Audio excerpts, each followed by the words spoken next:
அடுத்து வரும் நிகழ்ச்சியானது ஜாய்ஸ் மேயர் ஊழியங்களின் நண்பர்கள் மற்றும் பங்காளர்களால் தாங்கப்படுகிறது.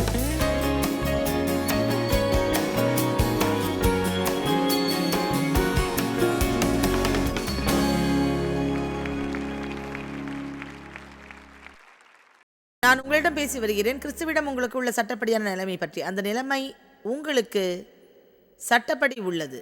கிறிஸ்துவின் இரத்தத்தால் அது சாத்தியமாகிறது. இயேசு உங்களிடம் நான் பேசும் எல்லா விஷயங்களுக்காகவும் ஏற்கனவே விலையை கொடுத்துள்ளார். நமது நீதி பிரமாணத்திற்கு அவர் விலை கொடுத்துள்ளார். இன்று நான் பேசப்போகும் அவரது ஈவான வல்லமைக்காக அவர் ஏற்கனவே விலை கொடுத்துள்ளார்.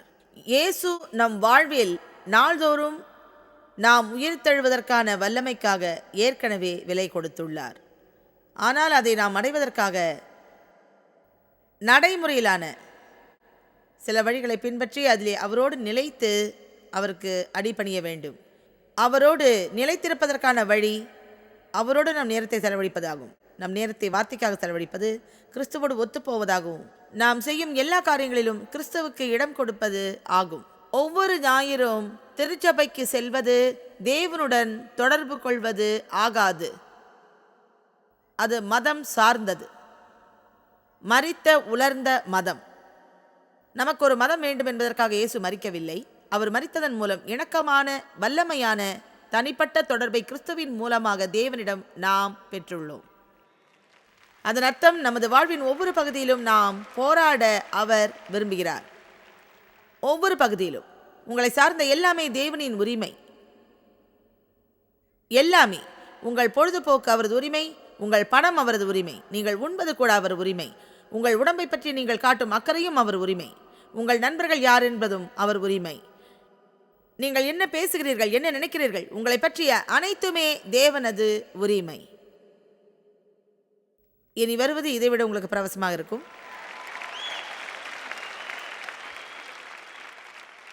உங்கள் வங்கியில் உங்கள் பணம் இருந்தாலும் அதை எப்படி கையாள்வது என்று தெரியாவிட்டால் நீங்கள் ஒரு ஏழை மனிதனாகத்தான் வாழ்வீர்கள்.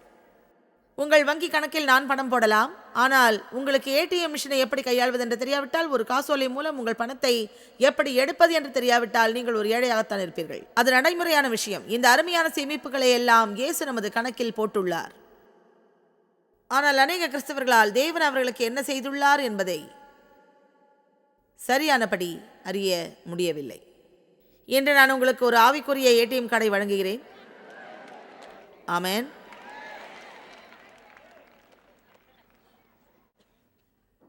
நீங்கள் வீட்டிற்கு போய் உங்கள் விருப்பப்படி அதில்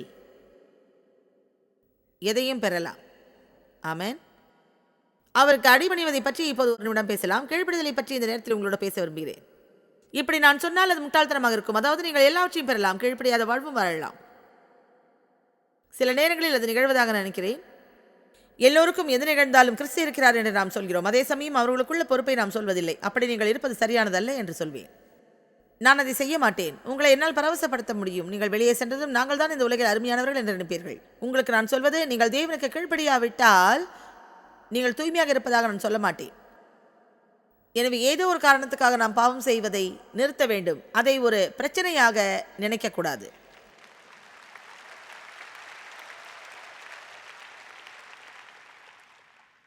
இரண்டு விஷயங்களை பற்றி இப்போது பேசப் போகிறேன். பலமுறை நான் போதித்துள்ளேன். கிறிஸ்துவிலான உங்கள் தேகத்தில் கோபம், மன்னிக்காமல் இருத்தல், குற்றம், விரோதம் போன்ற எந்த ஒரு பிரச்சனையும் இருக்கக்கூடாது. இப்போதல்ல, பல வருடங்களாக இந்த விஷயத்தை பற்றி நான் போதிக்கிறேன். எப்போதும் என் இந்த போதனையின் முடிவில் கூட்டத்தில் இருப்பவர்களை பார்த்து, உங்களில் யாருக்காவது இரக்கமின்மை, வெறுப்பு, மன்னிக்காதிருத்தல், கோபம், குற்ற உணர்வு போன்றவை உள்ளதா? அதற்காக உங்களில் யாருக்காவது ஜெபம் தேவை என்றால் எழுந்து நில்லுங்கள் என்பேன். ஒவ்வொரு கூட்டத்திலும் உள்ளவர்களில் குறைந்தபட்சம் 80% பேர் அப்போது எழுந்து நிற்பார்கள். அது என்ன சொல்கிறது தெரியுமா? இந்த உலகம் முழுவதும் கோபமுள்ள கிறிஸ்தவர்கள் உள்ளார்கள். இதை பற்றி நீங்கள் சிந்திக்க விரும்புகிறேன். இதை பற்றி நீங்கள் ஏன் சிந்திக்க வேண்டும்? வேதம் சொல்கிறது, உங்கள் கோபத்தின் மூலம் சூரியனை இறக்கி விடாதீர்கள். எனவே உங்கள் வாழ்வில் இரக்கமின்மை, வெறுப்பு, மன்னிக்காதிருத்தல், குற்ற உணர்வு, விரோதம் போன்றவை இருந்தால் உங்களுக்கே வேதம் சொல்வது தெரியும். அதை அப்புறப்படுத்துங்கள். ஏன் உணர்வுபடி அதுக்கு உதவ முடியாது? நீங்கள் உணர்கிற வழியை பற்றி நான் பேசவில்லை. நீங்கள் செய்ய வேண்டியதை பேசுகிறேன். நீங்கள் மன்னிக்க முடியும். உங்கள் பகைவர்களுக்காக ஜெபிக்க முடியும். அவர்களை ஆசீர்வதிக்க முடியும். நாம் பேசுவதா வேண்டாமா என்பதில் குழப்பமாக உள்ளவர்களிடம் நீங்கள் தாராளமாக பேச வேண்டும். அதற்காக நீங்கள் அநேக காரியங்களை செய்ய வேண்டியதில்லை. உண்மையை சொன்னால் தேவன் சொல்லியபடி எல்லா காரியங்களையும் அது சுலபமாக உள்ளதென்று நீங்கள் செய்தால் நீங்கள் நிச்சயம் வளர மாட்டீர்கள். ஏனென்றால் அதில் ஏற்கனவே வளர்ச்சி பெற்றுள்ளீர்கள். அது கடினமாக இருந்தும் அதை நீங்கள் செய்தால் நீங்கள் தேவனை நேசிக்கிறீர்கள். அதை தேவனுக்கு கீழ்ப்படிதலோடு செய்கிறீர்கள். ஏனென்றால் இயேசு மரித்ததன் மூலம் நமக்கு அளித்த எல்லாவற்றையும் பெறுவதற்கு நீங்கள் ஆயத்தமாக உள்ளீர்கள். அதன் மூலம் ஆவிக்குரிய ஏடிஎம் கார்டை பயன்படுத்துகிறீர்கள். தேவனை நேசிக்கிறீர்கள். இந்த உலகில் அவரது பிரதிநிதியாக இருக்க விரும்புகிறீர்கள். அவர் எப்படியோ அவ்வாறே இந்த உலகில் உள்ளீர்கள். அவர் குழப்பமானவர் அல்ல. நம் மீது குழப்பமில்லாத தேவனுக்கு நன்றி. நம்மை விட தேவன் மன்னிப்பவர் என்பதில் உங்களில் எவ்வளவு பேர் மகிழ்ச்சி அடைகிறீர்கள்? இருந்தாலும் ஒரு ஜெபத்தை ஜெபிக்கிறோம். தேவனே, எங்கள் அத்துமீறல்களை மன்னியும். மற்றவரை நாங்கள் மன்னித்தோம், எம்மை மன்னியும். அவர் அப்படி செய்யாமல் இருப்பதற்காக நாம் மகிழ்கிறோம். இருந்த போதும் அவர் அதை செய்யலாம். இன்று முழுவதும் இதை பற்றியே போதிப்பதற்கு இந்த இடத்திற்கு நான் வரவில்லை. ஆனால் அந்த விஷயங்களை உங்களுக்கு தெளிவுபடுத்துகிறேன். நீங்கள் ஜெபித்த அந்த முரண்பாடுகளை உங்கள் வாழ்வில் அகற்ற வேண்டும். கோபத்தோடு படுக்க செல்லாதீர்கள். வேதம் சொல்கிறது, உங்கள் கோபத்தால் சூரியனை கீழே இறக்கி விடாதீர்கள். அப்படி இருந்தது எனக்கு தெரியும். அதை செய்தேன். என் படுக்கையின் ஒரு ஓரத்தில் படுத்தேன். ஏனென்றால் நான் தேவனிடம் பேச விரும்பவில்லை. அவர் என்னை தொடுவதையும் விரும்பவில்லை. என்னை தொடாதே. முடிவில் அது சமரசமானது. அன்று இரவு அவர் நல்ல கனவுகள் கண்டார். அதோடு குரட்டையும் விட்டார். ஒரு வாரம் கழித்தோ மறுநாள் காலையோ அதே போன்ற ஒரு விடைதான் எனக்கு கிடைத்தது. அவரை மன்னித்தேன், சென்றேன். நான் அதை கைவிட்டேன், ஒதுக்கினேன். நடப்பது நடக்கட்டும். தேவனை நம்புவோம், அவ்வளவுதான். மக்கள் எல்லோரும் தூயவர் அல்ல. உங்களை துன்புறுத்துவார்கள், உங்களை ஏமாற்றுவார்கள். ஆகவே எப்போதும் மனிதர்கள் தூயவராக இருக்க வேண்டும் என்று விரும்பினால் அதன் மூலம் நாம் ஏமாற்றம் அடைவோம். இன்னொரு விஷயத்தை குறிப்பிட விரும்புகிறேன். அதை பற்றி பெரிய ஒப்பந்தம் எதுவும் செய்யாதீர்கள். நான் சில பாவங்களை தூர எறிந்துவிட நினைப்பேன். நீங்கள் மன்னியாமையை அறிவீர்கள். அது சாதாரண விஷயம் அல்ல, அது ஒரு பாவம். இன்னொரு விஷயம், எல்லா நேரங்களிலும் நான் அறிந்துள்ளேன். அதை அறிவதை குறித்து தேவனிடம் களைப்படைவேன். ஆனால் அது தேவை என்பது தெரியும். அதுதான் நம் வாய். நமது வாயை பற்றி வேதம் அதிகம் சொல்கிறது. நமது சொல்லும் வார்த்தையின் வல்லமையும் எந்த ஒரு காரியத்தையும் செய்துவிடும் என்பதே உண்மை. தொடக்கத்தின் போது தேவன் சொன்னார், வெளிச்சம் உண்டாவதாக என்று. அவர் இப்படி சொல்லாதது மகிழ்ச்சியானது. இது ஒரு குழப்பம். அதை விட்டு விடுவோம். வாழ்வின் வல்லமையும் அழிவும் நாக்கில் தான் உள்ளது. அதன் மூலம் தான் கிசுகிசுக்கிறோம், கண்டிக்கின்றோம், கதை கட்டுகிறோம், பின்னால் பேசுகிறோம், மற்றவர்களது ரகசியங்களை சொல்கின்றோம். கிறிஸ்தவர்கள் மற்ற கிறிஸ்தவர்களிடம் பேசும் முறையை கவனித்து கவனித்து நான் மிகவும் சோர்ந்து போயுள்ளேன்.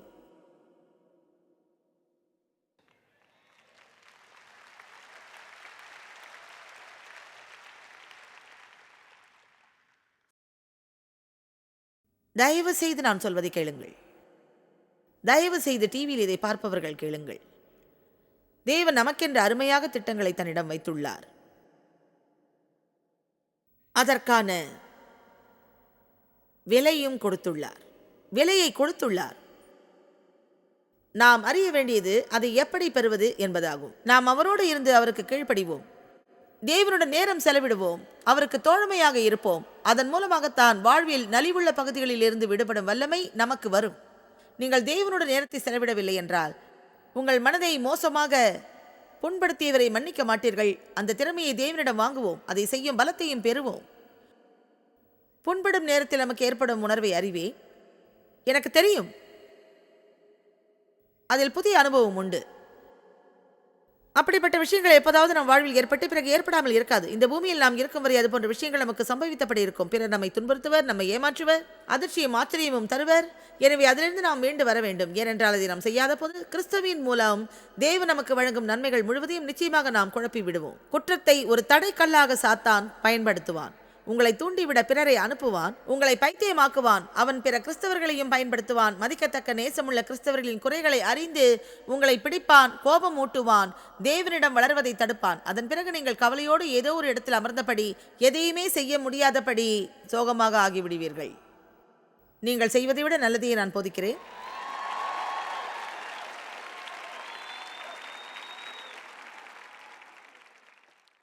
உங்களில் எவ்வளவு பேர் இவ்வாறு செய்ய தயாராக உள்ளீர்கள்? சரி ஜாய்ஸ், மன்னிக்காமல் இருக்கும் விஷயத்திற்காக நான் ஜெபிக்கப் போகிறேன்.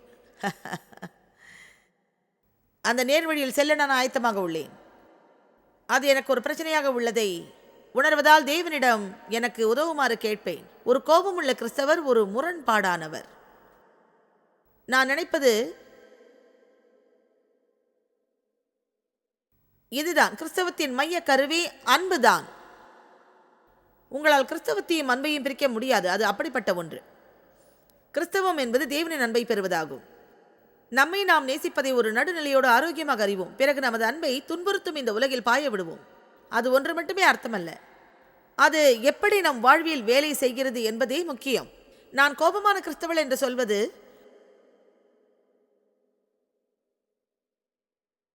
இணைக்கப்படாத புள்ளிகளைப் போல் இருப்பதையே குறிக்கிறது. நாம் கோபத்தோடு இருந்தால் அது நம் ஜெப வாழ்க்கையை பாதிக்கிறது. நாம் கோபத்தோடு இருந்தால் அது நம் விசுவாசத்தை குலைக்கிறது. அது நம்மை தூக்கப்படுத்துகிறது. நாம் கோபத்தோடு இருந்தால் அது சாத்தான் உள்ளே வருவதற்கு கதவை திறக்கிறது. சாத்தானுக்கு இடம் கொடுப்பதை நிறுத்துங்கள். வாழ்வில் பற்றுதலோடு இருங்கள். நம்முடைய கீழ்ப்படுதலின் மூலம் அதிகமானவற்றை அறியுங்கள். ஒருவரை மன்னிப்பதற்கு இதைவிட கூடுதலான செய்திகளை நாம் கேட்க வேண்டுமா என்ன?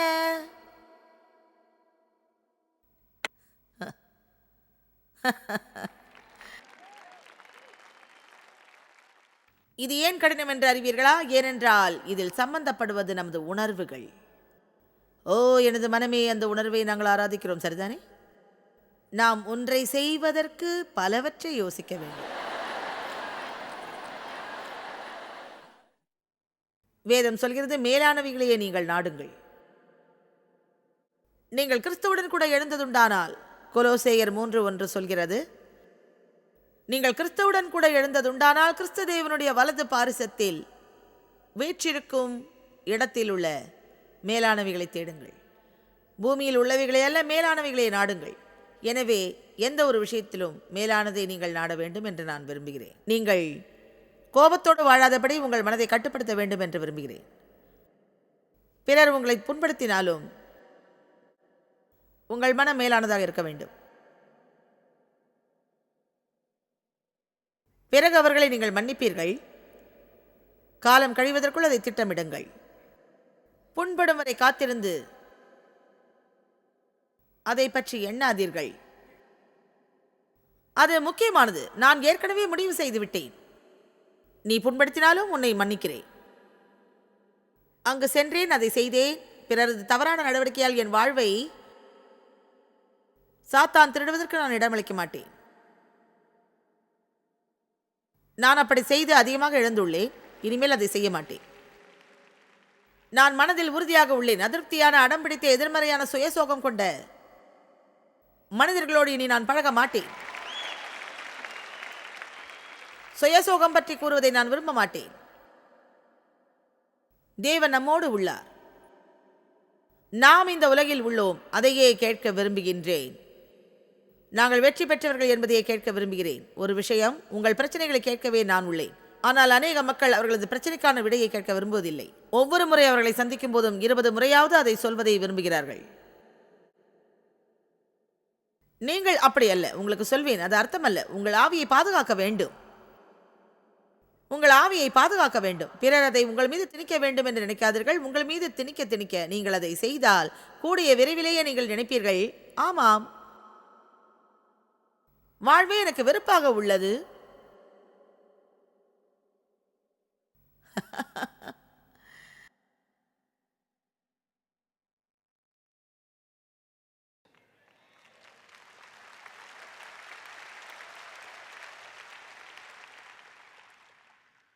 எனவே உங்கள் மனதை திடப்படுத்துங்கள். நான் ஆவிக்குரிய ஆரோக்கிய நண்பர்களை தருவேன். நான் தேர்ந்தெடுக்கும் நபர்கள் எல்லாம் ஆசையற்றவர்கள், தாராளமானவர்கள். நான் கொடுக்கிற மக்களையே தருவேன். நான் சந்தோஷமாக உள்ளவர்களை நாடுவதாக முடிவு செய்துள்ளேன். நீங்கள் கேட்பீர்கள், சரிதான், பிரச்சனையோடு உள்ள மக்களின் நிலைமை என்ன? அவர்களுக்கு உதவுங்கள். எல்லா வழியிலும் உதவுங்கள். ஆனால் உங்களையும் பாதுகாக்க முற்படுங்கள். நீங்கள் தேவனில் உறுதியாக இருங்கள். நீங்கள் அதை செய்யாவிட்டால், உங்களுக்கு தெரியுமோ தெரியாதோ, பிரச்சனையோடு உள்ளவர்களுக்கு நீங்கள் வழிவிட்டால் உங்களிடம் உள்ளதை சுரண்டி விடுவார்கள். வெகு விரைவிலேயே உங்கள் வாழ்வில் உங்களுக்கென்று வைத்திருப்பது எதுவும் இருக்காது. ஏனென்றால் எல்லா நேரங்களிலும் அதை அவர்கள் உறிஞ்சி விடுவார்கள். முடிவாக ஒன்று சொல்வேன், 4 வருடங்களாக ஒருவருக்கு நான் உதவி செய்த போதும் அந்த உதவி அவர்களை அடையாவிட்டால், ஒன்று நான் சரியாக உதவி செய்யவில்லை என்ற அர்த்தம், அல்லது அவர்கள் அதற்கு தகுதி இல்லை என்ற அர்த்தம். அதாவது உள்ளபடியே பிசாசு பிறரை பயன்படுத்தி நம்மை காய விடுவான்.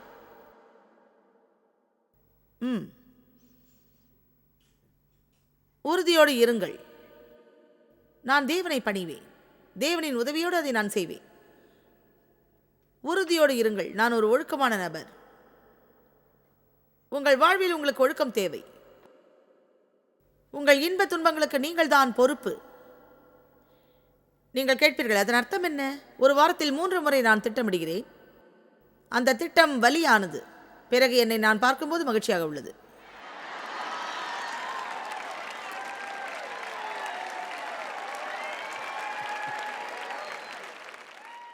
மகிழ்ச்சியை நீங்கள் திட்டமிட முடியாது. உங்கள் முகத்தை கண்ணாடியில் பாருங்கள். ஓ, நான் நினைச்சபடி என் முகம் இல்லையே.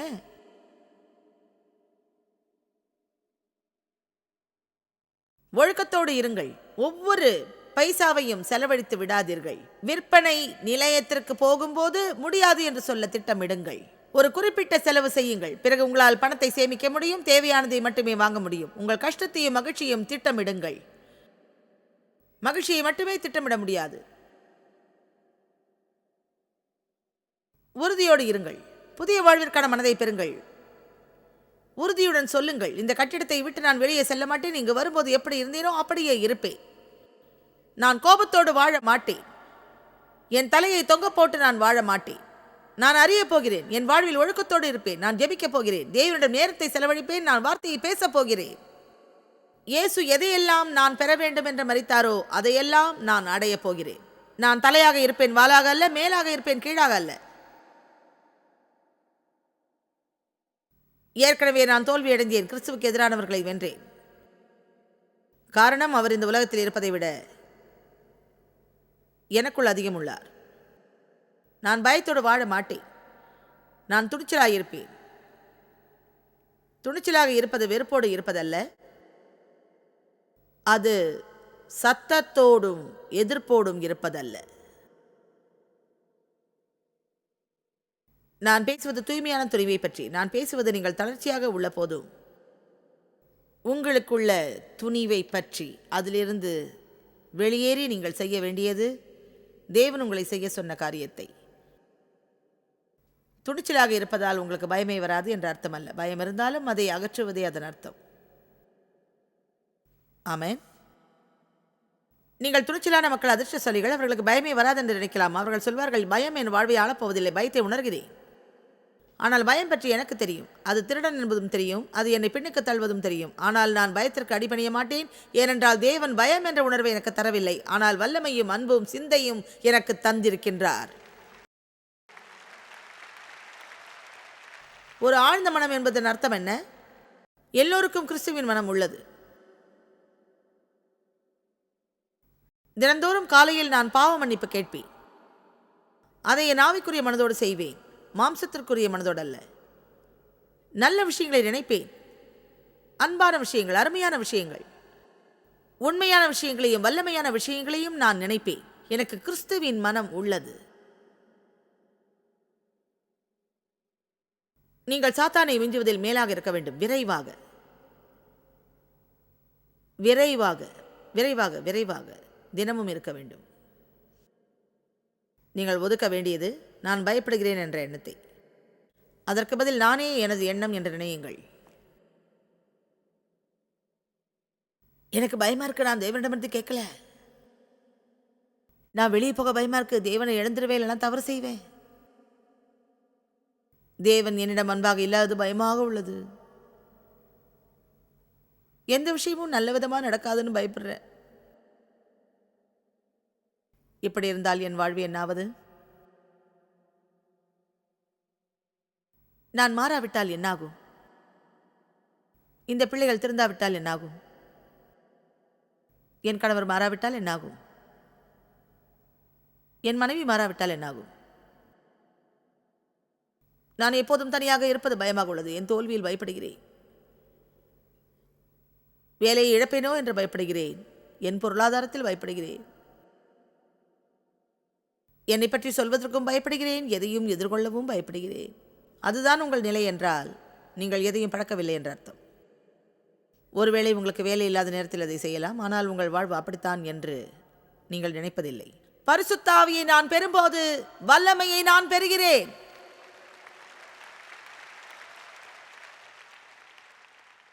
லூக்கா 10:19 அது திரையில் போடப்பட்டுள்ளது. லூக்கா 10:19. உங்கள் ஆவியில் இந்த ஒரு வசனத்தை பெற்றால் உங்களை அது உயரத்தில் நிறுத்தும். இதோ சர்ப்பங்களையும் தேள்களையும் மிதிக்கவும் சத்ருவினுடைய சகல வல்லமையையும் மேற்கொள்ளவும் உங்களுக்கு அதிகாரம் கொடுக்கிறேன். ஒன்றும் உங்களை சேதப்படுத்த மாட்டாது. கவனித்து பாருங்கள். நான் உங்களுக்கு வல்லமை கொடுக்கிறேன். அந்த வல்லமையை எப்படி பெறப்போகிறீர்கள்? முதலில் அது உங்களுக்கானது என்று விசுவாசிக்க நீங்கள் துவங்குங்கள். அது தெருவோரம் கிடக்கும் மனிதருக்கானது அல்ல. அது உங்கள் போதகருக்கானது அல்ல. அது தினமும் காலையில் எழுந்து 4 மணி நேரம் ஜெபிக்கும் உங்கள் நண்பனுக்கானதும் அல்ல. அது உங்களுக்கானது. கவனியுங்கள், நான் உங்களுக்கு வல்லமையை கொடுக்கிறேன். நீங்கள் ஒரு வீரனை விட அதிகமானவர். மகத்தான அவர் இந்த உலகில் இருப்பதை விட எண்ணில் அதிகம் இருக்கின்றார். அவர் இருப்பதால் தான் நாமும் இந்த உலகத்தில் இருக்கிறோம். கிறிஸ்துவுக்கு எதிரானவர்களை நாம் ஏற்கனவே வீழ்த்தி சாய்த்து விட்டோம். வல்லமை பற்றி பவுல் சொல்கிறார், நான் திருச்சபைக்காக ஜெபிக்கிறேன். அதன் மூலம் வல்லமை அறிவீர், புரிந்து கொள்வீர். என் மனமே, நமது பலவீனங்களை அகற்றும் நேரம், சோகத்தை களையும் நேரம் இதுவென்று உனக்கு புரியவில்லையா? இனி நாம் கோபத்தோடும் வெறுப்போடும் மன்னிக்காமலும் இருந்தபடி வாழ தேவையில்லை. நம் தலை எந்த நேரத்திலும் குனிந்தபடி உள்ளது. அடிக்கடி நம் பிரச்சனைகள் பற்றி நினைப்பதும் பேசுவதும் கூடாது. நான் இப்போ இருக்கிறது அப்படிப்பட்ட பிரச்சனையின் கீழே தானே. நான் இப்போ தாக்கப்பட உள்ள. நீ எப்படி இருக்கிறாய் ஜான்? உங்களிடம் சொல்கிறேன் சகோதரரே, நான் தாக்கப்பட உள்ளேன். எப்படி இருக்கிறாய் ஜாய்ஸ்? நான் சொல்கிறேன், நான் தாக்கப்பட உள்ளேன். நான் அப்படித்தான் பேசுவேன். ஒரு நாள் தேவன் என்னிடம் சொன்னார், நீ தாக்குதலுக்கு ஆளானாலும் நீ எல்லா நேரங்களிலும் தாக்கப்பட மாட்டாய். தாக்குதலின் போது நாம் எப்படி இருக்க வேண்டும் என்று தான் உங்களோடு இன்று நான் பேசுகிறேன். அப்போது நம் கரங்களை உயர்த்த அறிய வேண்டும். காலை எழுந்ததும் இப்படி சொல்லுங்கள், கிறிஸ்துவில் நான் யார் என்று அறிவேன். சாத்தானே, நீ செய்வது போல் இன்று என்னை பின்தொடர்ந்து வராதே. ஏனென்றால் நீ உன் கரத்தை உயர்த்தி பிடித்தாலும் அதை விட அதிகமாக என்னால் செய்ய முடியும். என்னில் இருப்பது உன்னை விட அதிகமானது. ஒரு பெரிய வாழ்வு என்னில் உள்ளது. ஆமென். நீங்கள் உங்களோடு பேச தொடங்குங்கள்.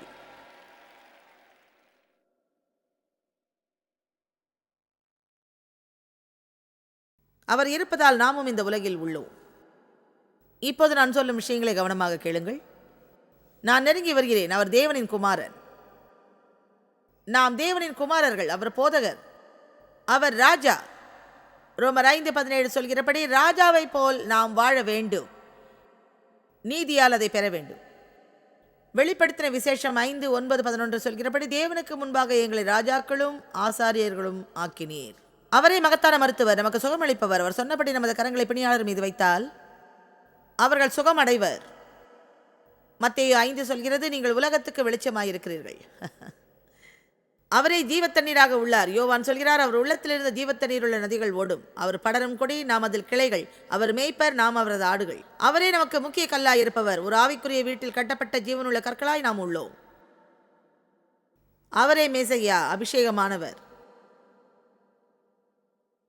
அவரை அபிஷேகம் செய்த அதே பரிசுத்த ஆவியால் நாமும் அபிஷேகம் செய்யப்பட்டு உள்ளோம். ஒரே வல்லமையானவர், வேறுவித வல்லமை அவரிடம் இல்லை. அந்த வல்லமை தான் அவர் மரித்த பின்பு உயிர்த்தெழ செய்தது. அதே பரிசுத்த ஆவிதான் அவரை அபிஷேகித்தது. நாமும் அதுபோல் அபிஷேகிக்கப்பட்டோம். இப்போது நாம் தேவனுக்கு பங்காளர்கள். அது எவ்வளவு அருமையானது என்று எப்படி உங்களுக்கு சொல்வதோ தெரியவில்லை. அவர் வந்தது நம்மில் வாழ. அவர் நமக்கு அருமையான விஷயங்களை தந்துள்ளார். அதை நாம் பெறுவதற்கு நாம் தேவனின் வார்த்தையை அறிய வேண்டும். தேவனின் வார்த்தையை நாம் விசுவாசிக்க வேண்டும். நாம் எப்படி இருக்க வேண்டும் என்று அவர் சொல்கிறாரோ அப்படியாக நாம் இருக்க வேண்டும்.